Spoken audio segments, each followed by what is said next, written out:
Hey. I literally feel like a midget next to this guy, right? I feel like a smurf. Well, thank you all for braving the long day with us. It is great to have you here. I'm going to let each of the panelists introduce themselves and talk, especially the two mayors, about what you see as the greatest challenge facing your city. So, Mayor Jacobs. Thanks for having me here. My name is Glenn Jacobs. I was recently elected mayor of Knox County, Tennessee. When I say Knox County, our political structure in Tennessee is maybe a little different than folks are used to, in that Knoxville has its own mayor, and then the county, which surrounds Knoxville, Knox County, has a government as well. And we do certain things, and the city does certain things. The city is not a division of the county. It's another political entity unto itself. But nevertheless, there are certain services that the county provides within the city that we do everywhere. Thank you. Can you guys hear me now? Is this on? Yeah, we were. Okay. Very good. So my name is Glenn Jacobs. I was explaining all about political dynamics in Knox County, Tennessee. Okay, I'm a county mayor, I'm not a city mayor. The biggest issue that we face in East Tennessee is the drug problem. And it's just extremely bad in our area. The county prepares, the health department prepares something called the drug-related death report, which is, as it sounds, it's the number of people who died from overdose and had drugs in their system over the past year. Last year, we had a 41% increase in people who had died from drugs. Among that was a 179% increase in fentanyl and its analogs. And of course, it's an even bigger problem than that. Our jails are now at capacity. We have basically a revolving door system where people go to jail, they're there for 30 days, they come out, and of course they're still addicted to drugs, and next thing you know, they're right back in jail. Across the entire state of Tennessee, the drug epidemic costs us about $2 billion a year. 1% of our workforce is out of work. I would argue that's much higher than that. Perhaps most tragically, across the state, we spend $46 million on health care for infants born with neonatal abstinence syndrome. That's kids that are born addicted to drugs. By far, that's the biggest issue that we face. Thank you. Johan? Oh, I don't need this, do I? No, okay. You guys can hear me okay? I'm not the mayor of anywhere, so sorry about that. I'm really interested in what Glenn just said, and so I guess one of the reasons I'm here is because I wrote a book about addiction and the war on drugs. One of my earliest memories is of trying to wake up one of my relatives and not being able to, and I didn't understand why then, but as I got older I realized we had addiction in my family, and about 8 years ago I was kind of trying to think about how I could help some of the people I love and I was related to, and I couldn't really find a way in what I was seeing around me. So I ended up going on this big journey all over the world, over 30,000 miles. I wanted to go to the places that had the toughest possible policies. In Arizona, I went out with a group of women who were made to go out on a chain gang, wearing T-shirts saying I was a drug addict, while members of the public mock them and jeer at them. In Vietnam, I went out with people who were made to go into forced labor camps for 6 months for having an addiction problem. And I wanted to go to the places that had the most compassionate possible policies.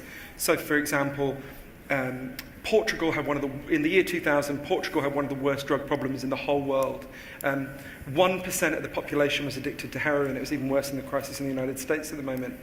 And every year they tried the American way more. They arrested more people, they imprisoned more people, they shamed and stigmatized more people. And every year the problem got worse. And one day the Prime Minister and the leader of the opposition got together with the kind of pragmatic approach that Glenn has and said, look, we can't go on like this, what are we going to do? So they decided to do something super radical, something no one had done in more than 70 years in the global war on drugs. They said, should we ask some scientists for some advice?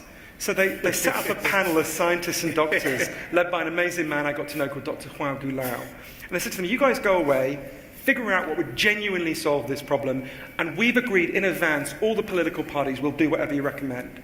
So the panel went away, looked at evidence, came back and said, decriminalize all drugs, from cannabis to crack, but, and this is the crucial next step, take all the money we currently spend on screwing people up, chasing them, arresting them, trying them, imprisoning them, probation, spend all that money instead on turning their lives around. And interestingly, it wasn't really what we think of as drug treatment in the United States. So they do a little bit of residential rehab. Most of what they did was job creation programs, housing programs. Say you used to be a mechanic. They'll go to a garage and they'll say, if you employ this guy for a year, we'll pay half his wages. Much cheaper, by the way, than sending him to prison, right? The goal was to say to everyone with an addiction problem in Portugal, we love you, we value you, we're on your side, we want you back. And by the time I went there, it was 13 years since this had begun. The results were in. Addiction had more than halved. Overdose deaths were down by 80%. One of the ways you know it worked is almost no one in Portugal wants to go back. I went and interviewed the guy who led the opposition to the decriminalization at the time. He was the top drug cop. His name was João Figueira. And at the time, he said what lots of people totally understandably think when you say decriminalize all drugs. They thought, surely we'll have a big explosion in drug use, we'll have all sorts of problems. He said to me, everything I said would happen didn't happen. And everything the other side said would happen did happen. And he talked about how he felt really ashamed that he spent so many years making people's lives worse prior to the decriminalization when he could have been helping them turn their lives around. The most important thing I want to say about our cities is there are solutions. I have been to the places that had crises worse than what's happening in the United States right now, proportionate to their size, and I saw how they turned it around. It was never by more punishment, more shame, and more stigma. It was always by moving towards policies based on love, compassion, order, and regulation.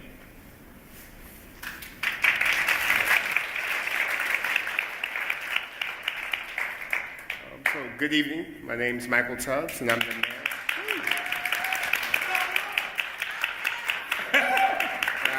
Incredibly impressed that half of this crowd is full of Stocktonians, or Stocktonians. So I have the privilege of being the mayor of Stockton, California. Given the amount of Stockton people in the audience, you would know that Stockton's not too far from here. It's about an hour flight to Sacramento, an hour drive from the airport, or a 6-hour drive.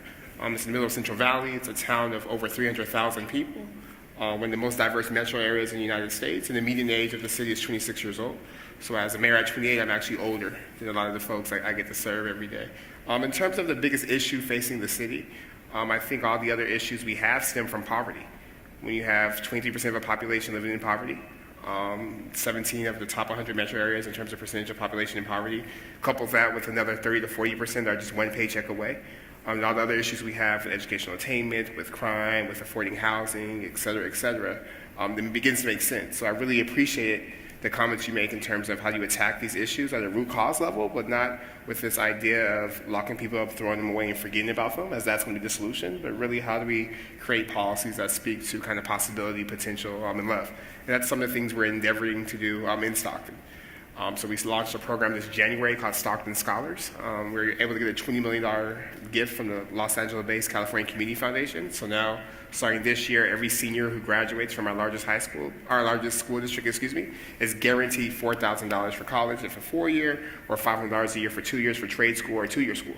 And the number doesn't sound that big, but with 80% of the kids being Title I, that means for 80% of our students, CSU and UC tuition is now free, because the average tuition gap is about $1,000. We'll be able to do that for the next decade, which is important because the top 100 metro areas, we're number 99 in terms of folks who have a 4-year degree or higher. So the second thing we're doing in Stockton is really focusing on our violent crime problem, but again, not looking at it from the fact that we need to lock people away and then throw people away, because as the mayor said, jails have capacity. And something that capacity is overfilled, and we've been doing that for a generation and haven't gotten much safer. But really focused on the less than 1% of our population that drives 80% of our violent crime. And the premise is simple. We want to give them as much attention from case managers, trauma therapists, jobs and opportunities as we do with cops. And try to equalize that ratio. And after 6 months, they're also eligible for a cash stipend as part of a fellowship. It's a program called Advanced Peace. And their program isn't even at full capacity, but that program, in conjunction with some of our other existing programs, focused on using data to identify and build relationships with the guys most likely to be victims or perpetrators of violent crime, which are also the guys who live in the same neighborhoods that are broken and come from families in poverty. But shootings and homicides are down 35% this year in the city. But I don't talk about it too much because I want to continue, and we're not at December yet, but it is And then the last thing, and the thing that probably gets all the attention, is that starting in February, we're going to be giving people money. We're piloting a basic income demonstration called the Stockton Economic Empowerment Demonstration. We were lucky enough that in this iteration, it's all philanthropically funded. I think to the question about what's the role of cities, I think cities, because we're ground zero, because we're where the rubber meets the road, because that's where the problems are things we could just talk about, but there's things we have to solve every day because we see people at church or at the gym or at Trader Joe's or at the liquor store, like wherever you go get your groceries, depending on where you live, you see those folks, and you have to have solutions ready for them. So we're piloting a basic income demonstration just to test the efficacy of if poverty is not caused by a lack of character, but a lack of cash, what happens when folks have more opportunity by way of cash. So I'm really excited for the results, and I'm sure as soon as those results come, we'll be happy to tweet, post, Facebook, and speak about those. But again, thanks so much for having me and looking forward to the discussion.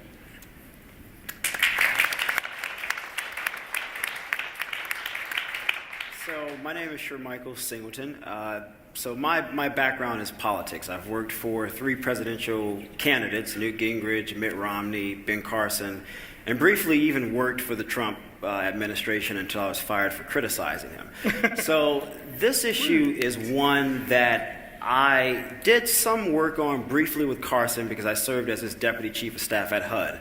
So obviously we are I was servicing people who are typically at the lower end of the economic spectrum. And typically you see an increase of violence in those communities. You see lower education in comparison with other communities, and the list goes on and on. From a national perspective, which is what I guess I'll try to focus on here, when you think about HUD, for example, there's a lot of data that indicates this, and this is something that I was hoping to have worked on, and unfortunately I don't think the administration is going to focus on this.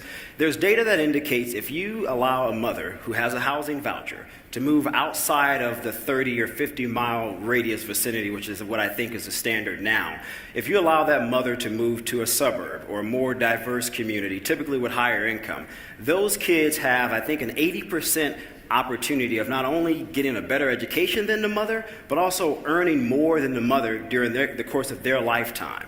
But we're not focusing on these types of things. When you think about criminal justice reform, which is another issue, so you have the Justice Department, for example, which is rolling back issues, policy issues that the Obama administration worked on towards the end of President Obama's term, that he worked on with Republicans. He had bipartisan support. Even the Koch brothers, which is a very conservative organization, supported many of those efforts. So we know policy-wise that you should not be building more prisons, to your point. We know that we should focus on education. We know that we should focus on STEM. We know that we should focus on trade, which is something that has sort of been taken out of high schools. You transfer over to the Department of Education, where there are cuts across the board as it relates to high schools, as it relates to getting an education, as it relates to grants, as it relates to scholarships, as it relates to loans. And we know most of the people who are impacted by those things disproportionately are people of color.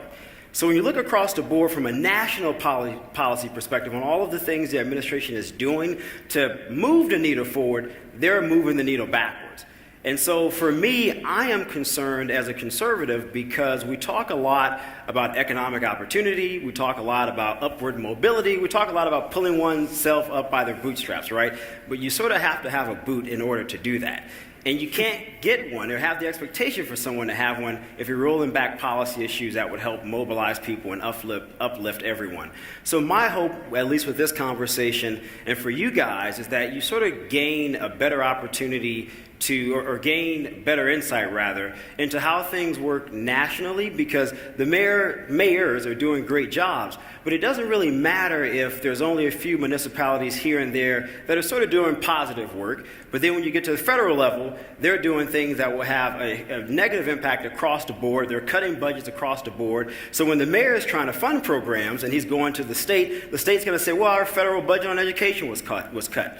Our federal budget on opportunities, economic zones, were cut. So we cannot give you grants to work on some of these programs. And that's unfortunate, but that's sort of the reality that we currently face today. So my hope is that as we move forward after this election, perhaps more people will start becoming more engaged with the issues that actually matter. Not the Russian stuff, not all these other things, but things that actually matter as it relates to the individual. how do we uplift everybody? And you cannot do that when you're making cuts across the board. You cannot do that when you're making policy actions that are against every amount of evidence that shows these things will only worsen certain people, particularly people of color. That's not benefiting anybody, particularly as the country becomes more and more diverse. So, Mayor Jacobs, I want to give you an opportunity to respond to what Shermichael said. You are a supporter of President Trump's. I wonder how you feel about that critique of housing and urban development and how you see that play out at the city level. Sure. First of all, this panel, I think, is extremely important. I was just over at another panel that had some heavyweights from some of the various cable news channels. And of course, we talked about all that stuff, the federal stuff, right? That's not where the country is going to be uplifted. That's not where problems are going to be solved. Washington, D.C. cannot fix anything. You cannot fix a peanut butter and jelly sandwich at this point. This is where the problems get solved, and it always has been. It's been the cities and communities that do the hard work. Things do not happen really from top down. They come from the bottom up. And I truly believe that. That's why I ran for a local office, because I think that's where you can have the most impact. My philosophy is that the free market does help everyone, and we need to unleash it. And what we've done through the war on drugs, through a criminal justice system which adversely, it's a horrible euphemism, adversely impacts African Americans. In other words, there are a lot more African Americans in jail per population than anybody else. We have destroyed African American communities because we have removed the role models. All the men, the young men, are in prison, who generally in traditional family would be the breadwinners.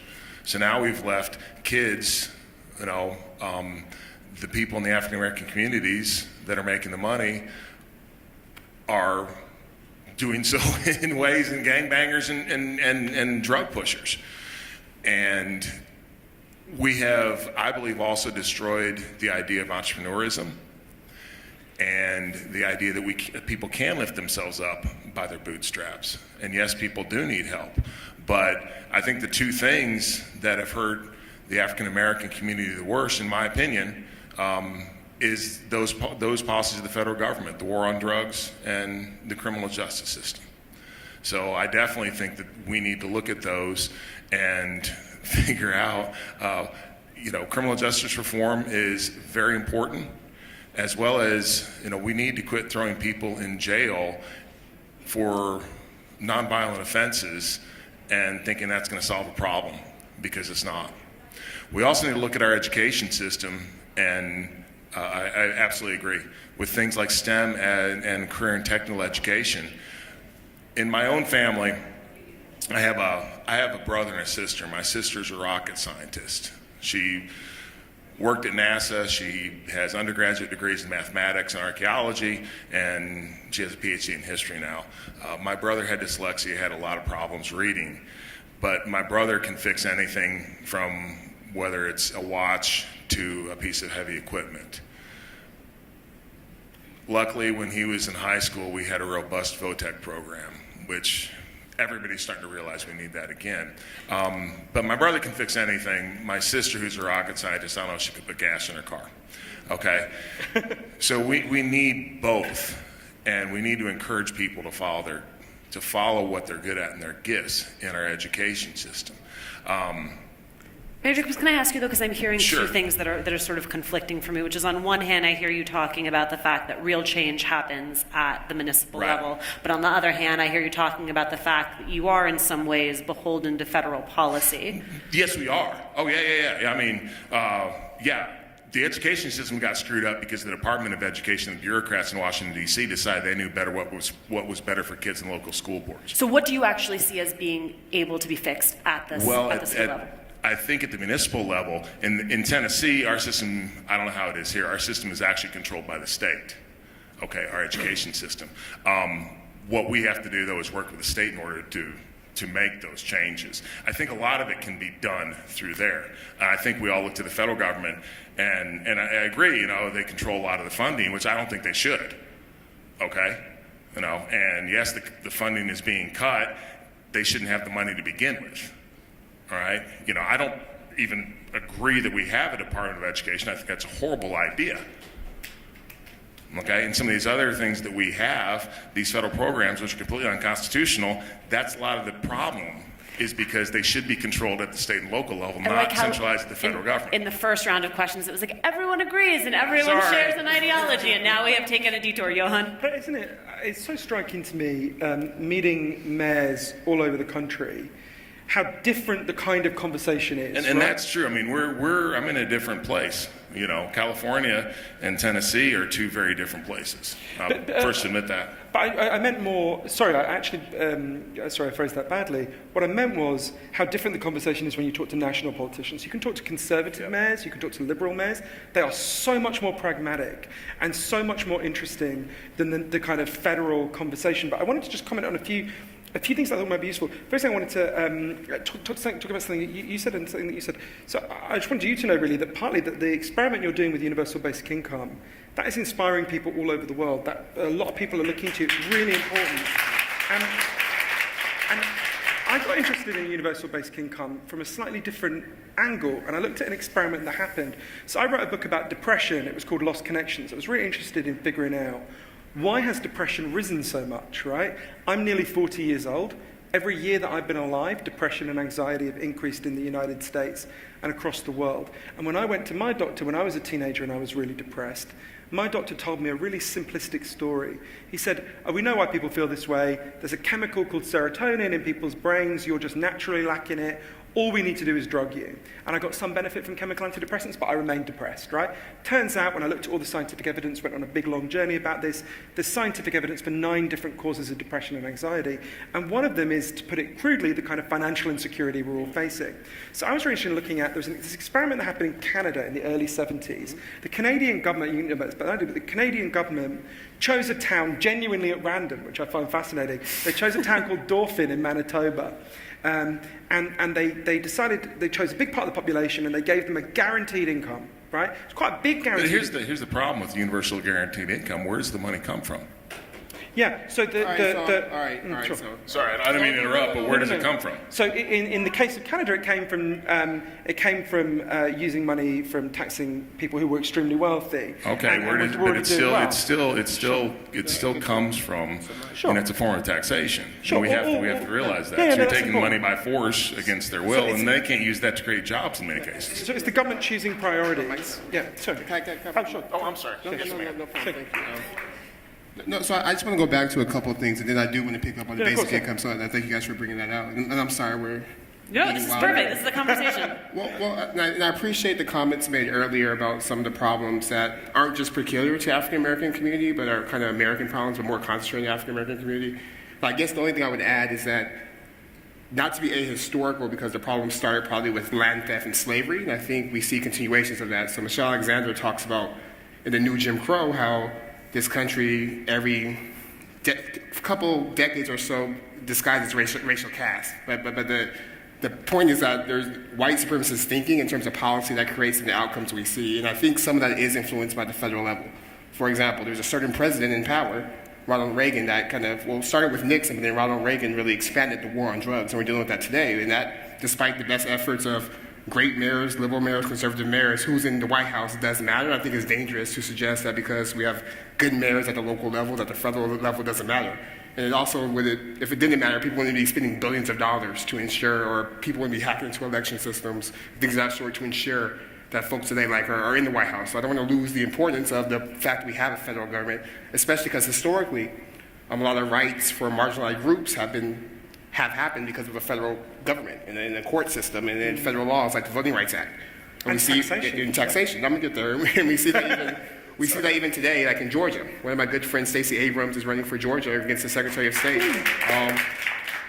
And for the past year, there's been people been kicked off the voter rolls, and that's why things like the president matters, because they appoint people who are in the Supreme Court who determine whether we need a Voting Rights Act in 2018 to make sure all Americans have the right to vote. In terms of the conversation about basic income, I think the question, as with everything, should be how do we pay for it? And I'm curious, I wasn't there when the last $6 trillion tax cuts we just passed, but I don't remember hearing that conversation as residents in terms of how we're going to pay for that. So I think Senator Harris, and recently, my senator, Kamala Harris, just released a bill called the LIFT bill. It talks about not necessarily basic income, but basically the expansion of the EITC program, which would give $6,000 to working families making $100K or less, and it's actually the exact same amount as the cost of the last tax cuts that were passed. But there's also a bunch of other ideas around how to pay for it, from either a more progressive tax system, so folks who make more pay more, just like some of our social democracy friends do, but also things like carbon tax, data tax, there's some financial transaction taxes, taxes or dividends, right? But again, to live in we need taxes. Taxes aren't necessarily. We all got here on roads. Roads that were paid for by taxes, right? So I don't disagree with that. But there's something called the negative. There's something called the negative income tax. Exactly, and we tested this theory out for 30 or 40 years, which essentially guaranteed people an income. The idea was there are certain people in our society who need some type of a living wage, so we need to give them that wage. We tried it. It didn't work. It was unsuccessful. That's why this idea, which it's a novel idea. I think it's a great idea. I do want to help people. But perhaps the emphasis should be on skills. Perhaps the emphasis should be on training people for the jobs that are available instead of saying here is guaranteed money. The issue with this idea, the reason it failed was because they realized that people did not want to find jobs. It's not true. It's not true because the negative income tax credit, it's our earned income tax credit. I literally just read the MIT blog backstage. It failed. No, it didn't fail. We stopped it in 1980. We have the earned income tax credit, which is the same thing. With the earned income tax credit. Someone Google it. Google earned income tax credit. I'm not disagreeing with the earned income tax credit. What I'm saying is just giving people money. Just saying, here you go. So let's look at this not in the abstract. Let Sharmichael finish his point, and then Johanna, I want to bring you in. So the idea of just giving people money, which is what they did. They tried this for 30, 40 years. The Conservative Heritage Institute did an extremely lengthy policy paper on this and why it failed and why it wasn't good for the economy and why it wasn't good for the job market. Again, you essentially create an atmosphere where people, whether you like this or not, and this may not sound great, but people eventually say, why do I have to work when I have a guaranteed income coming from the government? This is not what... It's just not effective. This is not what actually happened. If you look at the best research on this, so Dr. Evelyn Forget did the most detailed research on the Canadian guaranteed income program. Sure. Well, okay. Canada is also, they're also human in Canada.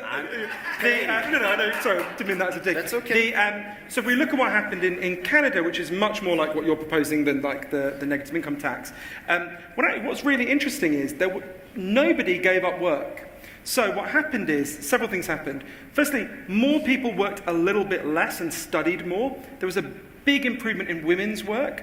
There was the only form of reduction in work was a lot of women, when they had babies, took more time out to care for their babies, to look after them for longer. That's a real benefit to the whole society. There's a whole load of evidence about all sorts of improvements that happen when babies are looked after. There were a few men who chose to do it, but it was mostly women. Most interesting thing for me, in terms of the earned income guarantee, there was a really big fall in depression, anxiety, and all forms of mental illness, right? It turns out this insecurity is screwing us up. And just to say one last thing, which becomes sensitive about this, I totally agree with you. We want to make sure everyone has jobs. The movement of the economy, I can't remember who said this, someone said the direction of the economy at the moment is we're going to have 100 tech billionaires and the rest of us are going to be paid to give them massages, right? Look at what is happening with robotization, right? Half of all the jobs in the United States are going to be threatened in the next 20 years by robotization, the rise of AI, and not just working class jobs, right? Driverless cars. 2 million people in this country make a living driving. None of them will be making a job doing that. There are even studies that AI can now do 300,000 hours, billable hours for attorneys in minutes. Exactly. This is why President Obama said we're going to have to look much more at these debates about UBI, because it's not true that if you give people money, they don't work. They work at things they think are important. All right, let's bring... generational welfare. Which is actually more prevalent probably among poor white people than anyone else. But how do you explain generational welfare? I see it in our area all the time.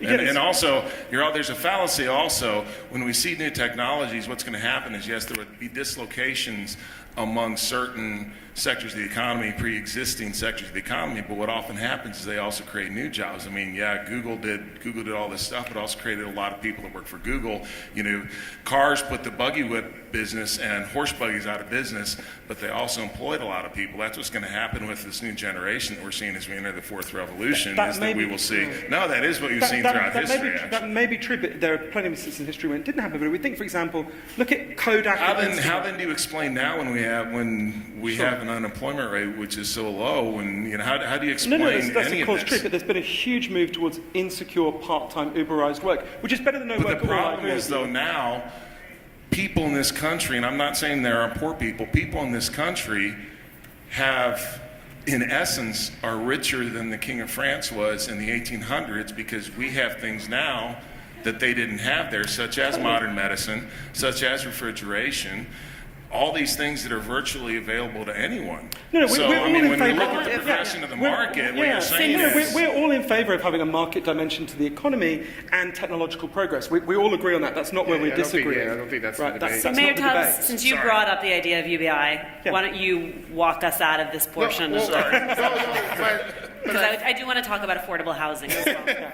No, but I think what underscores this conversation is the need to have this conversation. I think everyone up here agrees that our economy is broken. When 1 in 2 Americans can't afford $1 to $500 emergency, it would be foolish to say not to look at everything as an option on the table. Yeah, and you can't say to someone if one crisis comes along, a broken car, well, don't worry, mate, you're richer than the King of France was in 1600, right? That's not going to make them feel better. It's an important fact that is an important fact, and no one ever talks about it. That's why it's important. And also, the problem with things like universal, when we're talking about welfare programs, what we're saying is we're not going to let you fall. You end up becoming dependent.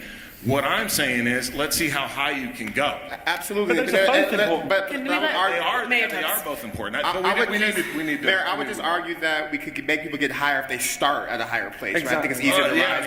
I agree with that, but I don't think giving them the last thing I would say is that this concept, we talk about it in theory, but Alaska has a permanent dividend fund that every year gives Alaskans thousands of dollars for being Alaskan. They don't work for it.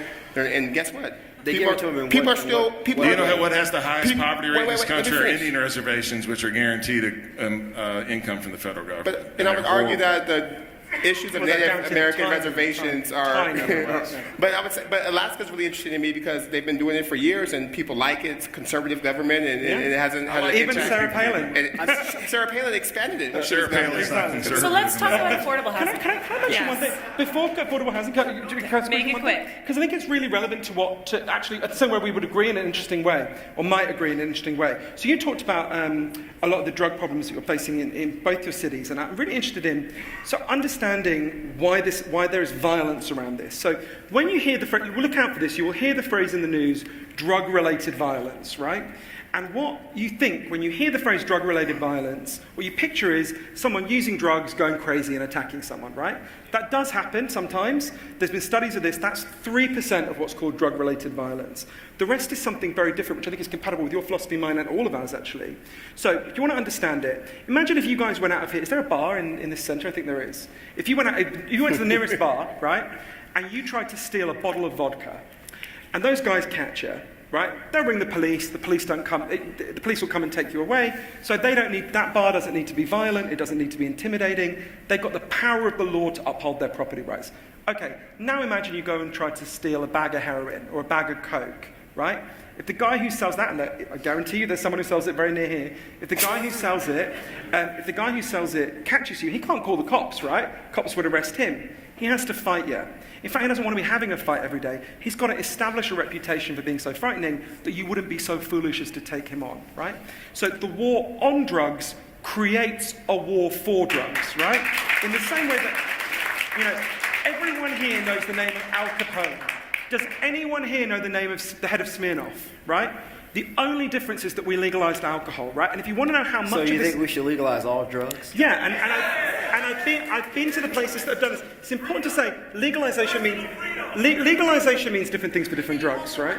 So legalization means different things for different drugs, right? I do not want there to be a heroin aisle in CVS, let's be clear. I just want to But be sure. in the same way that in this city, it is legal to own a dog, a monkey, and a lion, but the rules are different for each one. I've been to places that legalize drugs in different ways. Obviously, Colorado legalized cannabis, you don't need me to tell you about that. Switzerland legalized heroin.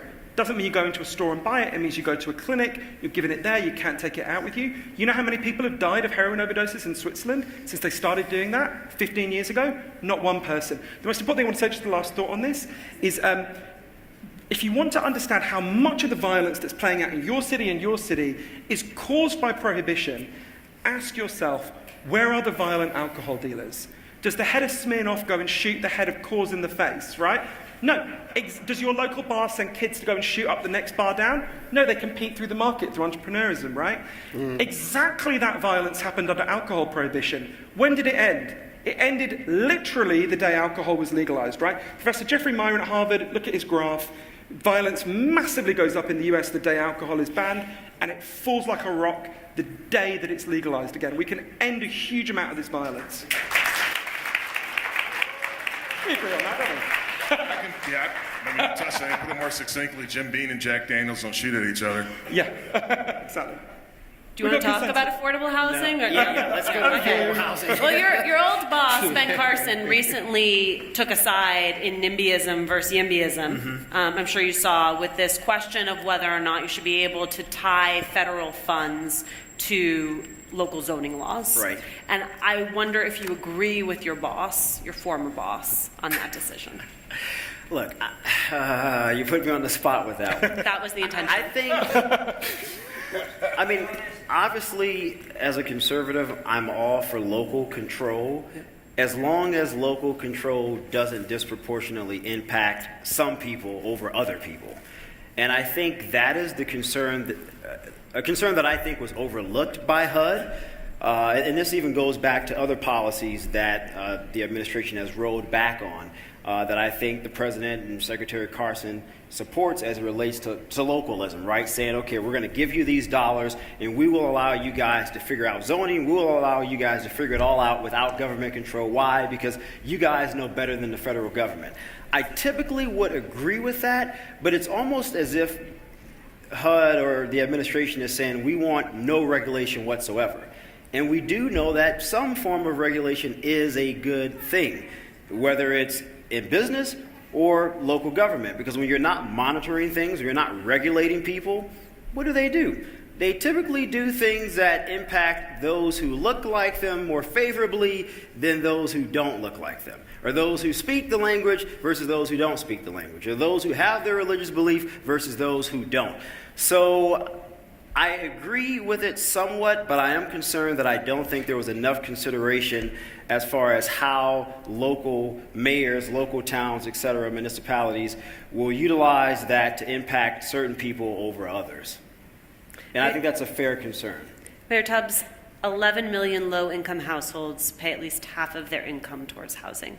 How does that bear out in Stockton? Well, again, given Stockton's proximity to kind of the Bay Area housing market and Sacramento's housing market, we've seen rents rise, but rents are really affecting those who make at or below the area median income. So if you make above $50,000, $60,000 in Stockton, there's housing that won't take up 50% of your income. But if you don't, the average price of a studio is $1,000 for a one bedroom, which doesn't sound much, but in context in Central Valley, it's a bit ridiculous, especially with folks making $30,000 a year. So we've been spending the last kind of 6 months working with market rate developers, nonprofit developers, and housing advocates to figure out sort of, from a regulatory perspective, what tools do we have locally to build more housing, but especially emphasis on affordable housing. So part of the conversation we're having in the community now is that we get all these calls about homelessness, and we get all these calls about all the trash and things, and I say, well, you can't hate homelessness and also hate affordable housing. So if you hate homelessness, let's figure out how to build more affordable housing so we can start putting people in housing and people aren't being evicted and kicked out because they can't push rent. And I think that the point around the 11 million Americans who are paying 50% of their income on rent goes to show that these people are oftentimes working. So they're working very hard, they're playing by the rules, and their efforts are being rewarded with wages. So they're working harder and harder, falling further and further behind. Incomes have not caught up with inflation. I read something yesterday that said of all poor folks, 44% of them work full-time. The majority work, that's part-time at least, and those that don't, oftentimes because they're kids. And we have child labor laws, and 33% of all folks in poverty are actually children. So I say that to underscore the fact that EITC extension or basic income, it's needed, but this idea that folks aren't working in our country isn't true. People are actually working themselves to death, working 2 or 3 jobs, Uber Eats, and all these things. So this misnomer that somehow by giving folks a cushion, an economic floor, it disincentivizes work, it's a misnomer, because $6,000 a year isn't enough to live off anyway, but it is enough to save for a rainy day and have a little bit of extra cash for emergencies. I am now going to open up the floor to you for questions for our panel. There is a mic in the middle of the room. This is the most interesting panel I've ever been on. So. Hello, I'm Kofi Graves. I'm 14 years old. I'm a freshman in high school.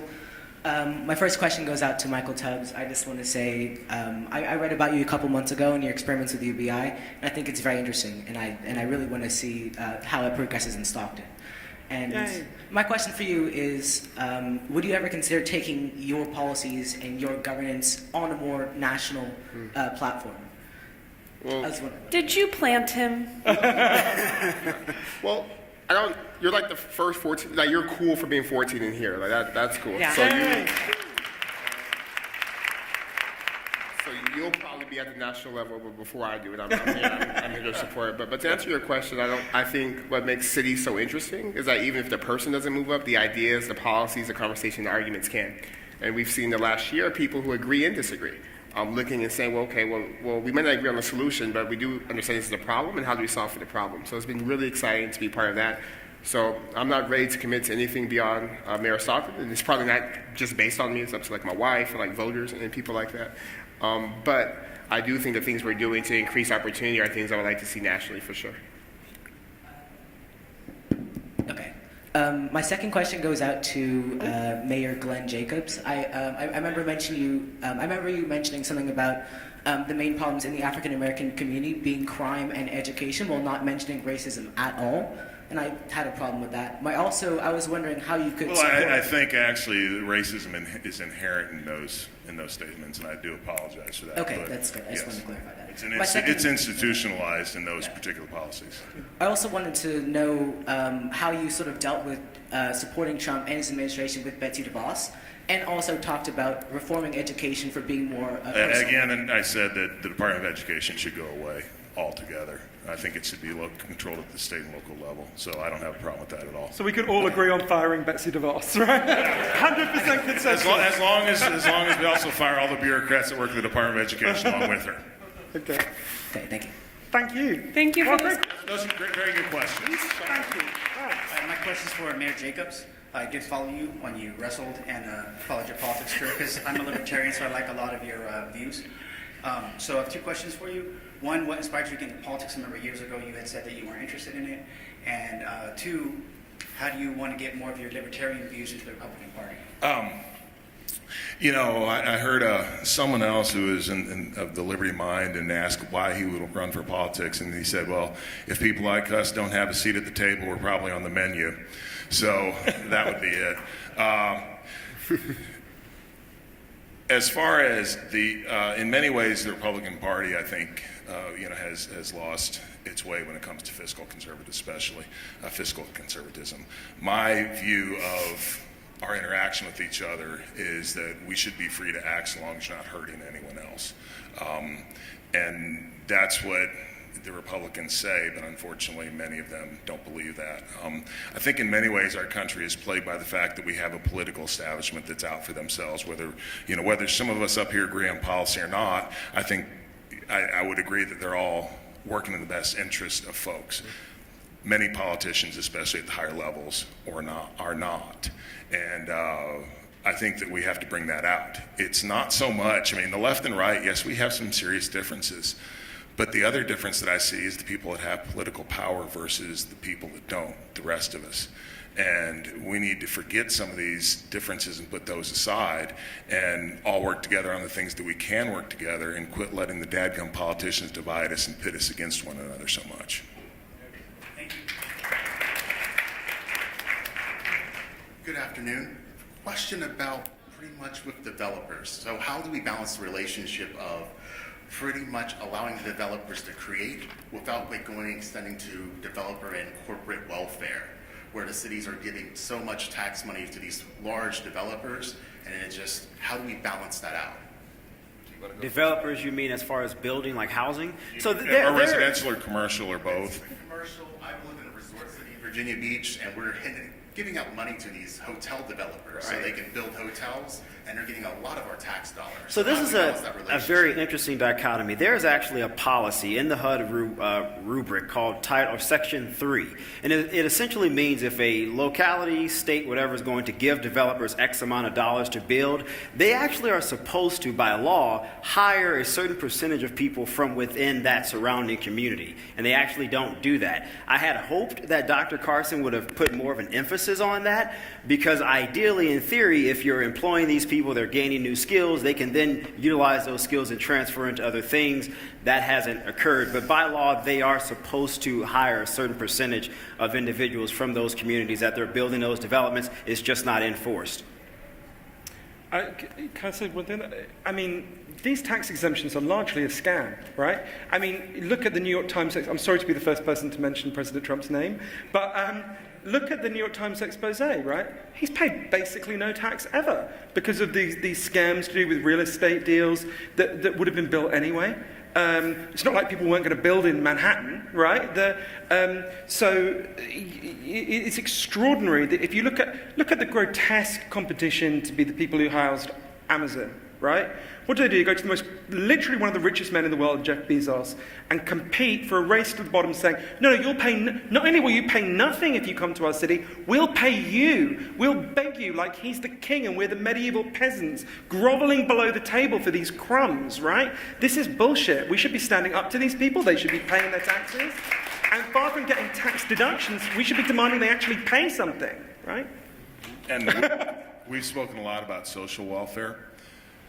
It is dwarfed by corporate welfare, and that needs to stop as well. And I should say huge credit to the people on the right who make that point, because there are, I have to say, I'm not a right-winger, as you can probably guess, but I really admire honourable right-wingers, because so much of part of the problem in this country is that so much of the left has been bought. You don't need me to tell you about the scandals around the Clintons, or just look at the people who fund the Democratic Party and how that led to grotesque distortions of your policies, and how much of the right got bought. And partly people on my side need to stand up to the buying of the left, and you guys, I really admire you for standing up to the buying of the right, and we've got to get these corporate interests in a kind of pincer movement from both ends, right? Thanks, but I'm not on the right. I'm actually up here in freedom and liberty.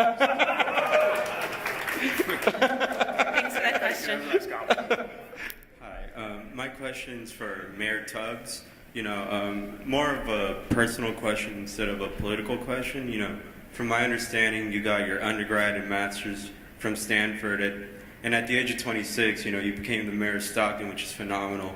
To do. You also became the first African American mayor of Stockton, which is a big, ethnic, diverse city. I'm from near Oakland, California, like a city over. And which city? Hercules? San Leandro. Oh, yeah, right next to San Leandro. Yeah.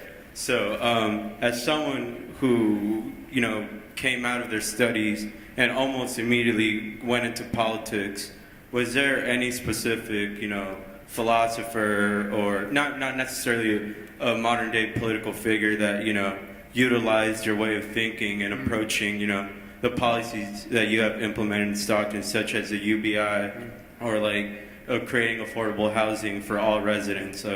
Is there any author or piece of writing that stood out to you? Yeah, well, it sounds like such a cliche answer, but it's 100% true. Grew up like a church boy.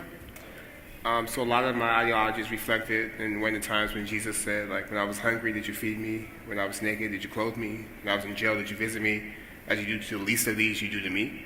That kind of really literally is the ethos of my governing philosophy. How do we help everyone, but how do you really focus on the most marginalized? Because if we lift them up, we lift everything up. So that, and then also, again, being a young black church kid, Dr. King, and reading a lot of him in college and in high school, and he was talking about basic income 50 years ago. Repeatedly, he was talking about the need to divest from the military-industrial complex. He was talking about the need for America to stay true to values, and he actually predicted this current political moment. He said, with crony capitalism, mass racism, and militarism will be the demise of this country. And he compared us to like the fall of the Roman Empire. And it's interesting 50 years later to see a lot of things he talked about in terms of corrosion of our values, this corrosion of the idea of the common good, this corrosion of this idea that we could disagree, but we don't have to hate each other, and that we all want to move forward. And he talked about how that was dangerous for the country. So his thinking ideology and also his political courage is really something that also kind of inspires and informs my worldview. Thank you. So I think that Chasing the Scream is the best book ever written about the drug war. Thank you. I didn't pay him to say that. He did not. I am a libertarian. I share it with conservative friends, with Democratic friends. Everybody, I think, needs to read it. And I think it's one of those issues that is nonpartisan. And even in this room, when we talked about legalizing drugs, there was a wide reaction to it, regardless of where we fall on political lines. With the way that the drug war works from the top down, from upper government down, how do we on a local level fight against the war on drugs within cities and states and counties if we're not going to be able to change it from the president? So this is thank you for saying that. And That's a good question. you know, it's saying that the war on drugs is so bad that you can come from so many different places on the political spectrum and see what a disaster it is, right? I'm a gay atheist. I did not expect when I was writing the book that I would be contacted by a group of evangelical Christians in Mississippi who were using it to campaign. This is an incredible woman. She's so passionately pro-life that she fosters children, and overwhelmingly to prevent abortion, and adopts children, and overwhelmingly in Mississippi, as you can imagine, a lot of the kids taken into the foster care system are there because their mothers had addiction problems. And she got to know these mothers, and she'd had, quite a stigmatized view of people with addiction problems. She got to know these mothers. She started to think, these babies shouldn't be with me. Someone should have helped these women all these years ago. She set up a group of evangelical Christians for drug policy reform. I think she's one of the most admirable people I've ever met, right? And we come from really different places on the political spectrum. So you can, and I think there's a weird thing, this is going to sound really odd when I say it, but I actually think when it comes to drug policy, there's a very large agreement in the United States about what we want drug policy to do. If you stopped the most hardline, MAGA red cap wearing person in Florida and you said, what do you want the goal of drug policy to be? What do you want the drug laws to achieve? Pretty much all of them would say, we don't want people to become addicted, we don't want kids to use drugs, right? If you stop the most left-wing person in Nancy Pelosi's district, you said, what do you want the drug laws to achieve? Pretty much everyone says, we don't want people to become addicted, we don't want kids to use drugs. That wouldn't be true of tax policy. If you said to all of us, what do you want the goal of tax policy to be? I think you and me would agree, and we would really differ, right? We actually wouldn't agree. Quite a lot of quite basic things we would not agree. On drug policy, we agree on what we want it to do. Once you establish that agreement, we say, we are totally on the same side. Now we can have a conversation, how do we get there, right? Well, let's talk about who can we follow? Should we follow the places that have failed? Should we follow the places that succeeded, right? And we can talk about how we get there. But it's about establishing that shared goal. I think there's a real challenge with reform at the local level because the federal drug laws are so strict. But because of what happened here and because of what a lot of you guys did, there's a real challenge to that, right? If you think about the cannabis legalization reforms that began in Colorado and Washington, they are technically illegal, right? Federal law supersedes state law in this matter, and they're illegal. But what happened? They were so popular that no one, not even Jeff Sessions, or it might be to do with the Russia thing, but anyway, Jeff Sessions can't crack down on that, right? They could have sent the feds into the Colorado dispensaries. They haven't done that, right? They're not going to do it here in California when you guys get to full legalization as you voted for. So that tells us something. If we build consensus around different approaches, at the local level, you can just basically give the bird to and think about how quick that change happened. When Bill Clinton left office, not so long ago, 15% of Americans supported legalizing cannabis. It's now 65%, right? We're at low levels of support for sensible policies about other drugs, but we are in the middle of a catastrophic crisis. This is the first time for white men that life expectancy has fallen during peacetime in the entire history of the United States, right? overwhelmingly because of the opioid epidemic.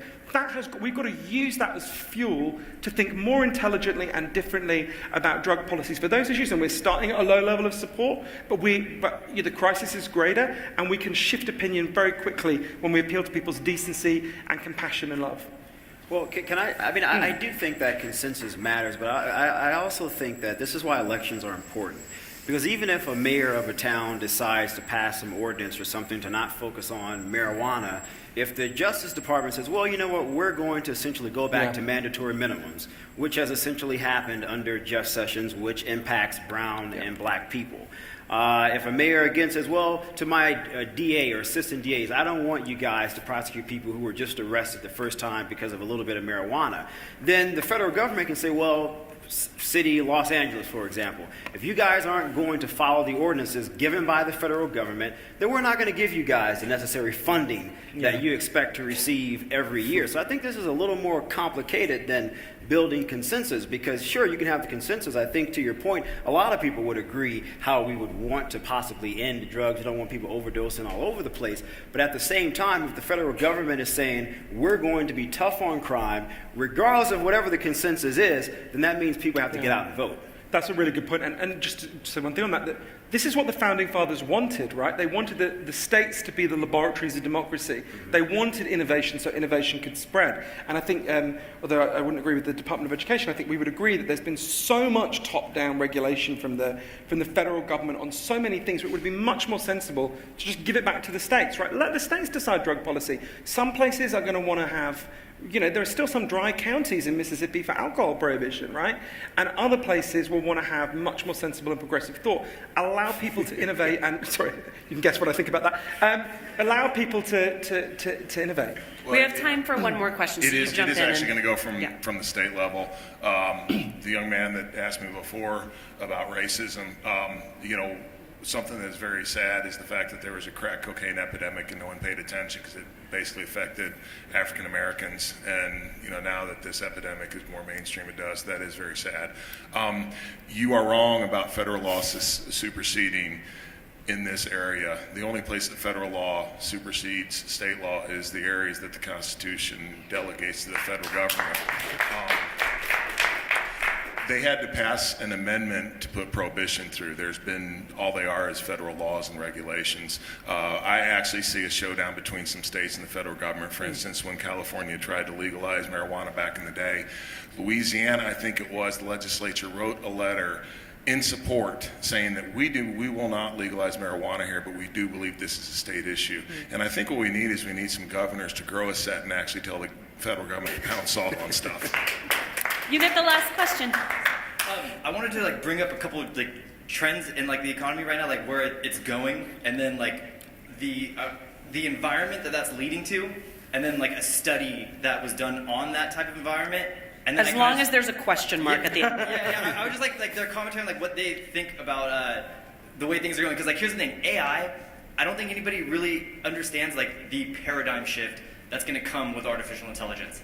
You know what I mean? The workforce is going to be totally different. You know what I mean? There's not going to be as many jobs, and the population is growing. So there's all these people, and there's going to be no jobs for them. So universal basic income seems like the way to go, right? You can't do that though, because with the universal. I want to basic hear the end of the. Let's hear the end of the question. Where's the money going to come from? So it seems like a logical thing to do. You know what I mean? But there was this thing called the mice Utopia experiment, where they got these mice and they gave them all the resources they could possibly need, and they ended up creating clans, and they got violent. And then after the violence settled out, they became docile, and basically all they did was sit around and groom themselves all day, these mice, right? Sounds fun. When they got everything they needed. Well, they stopped mating. They just sat there and groomed, and they stopped mating. And that's kind of the environment we're building. It's the equivalent of sitting in your basement watching porn, right? Basically, so when AI comes, basically the only jobs are going to be selling the systems, repairing the systems, or being an entertainer, really. You know what I mean? So is your question about AI? My question is what do you think, how do you think capitalism is going to adapt to that? You know what I mean? Because I don't think that capitalism is going to be able to adapt to that. I don't think socialism is the answer either. I think that we need something new. And you were talking about how America was made to be innovative. You know what I mean? But there's no innovation. You know, people are trying to switch to these other things that exist. And you know, I'm just saying, like, Yeah, what no, do I you think get about that. trying something new? Okay, so I think, Mayor Jacobs, your sort of takeaway the first time had been that in the past, when you have seen Right, these yeah. trends, that the economy adjusts. People have unlimited desires. Everybody wants something, and what's going to happen is jobs are just going to shift. It will be, no doubt, it'll be painful in some sections of the economy. But again, you know, people are going to figure out, and they're actually going to take advantage of the opportunities that it's not only artificial intelligence, it's advanced manufacturing, it's the Internet of Things, it's all these different things. Again, there's this term that's been coined, the Fourth Industrial Revolution. That's where we're moving. It is revolutionary, you know. But I think what'll happen is, again, people are going to say, "Oh, I want something that only this can provide," and then you're going to have to figure out how to do it. It's actually, you know, everybody's saying everybody's going to go out of business. I think it's a great opportunity for entrepreneurs to really change the world. And it's, you know, same deal. If we look at the internet, oh my gosh, the internet's going to change everything. Well, imagine if you've been an entrepreneur before Coca-Cola put Coca-Cola.com and figured that out, you know. So it also provides tremendous opportunities that I think that we're lacking to see at this point. I'm being given the wrap signal, so we have to. Thank you all so much. Let's hear it for our panel. Thank you.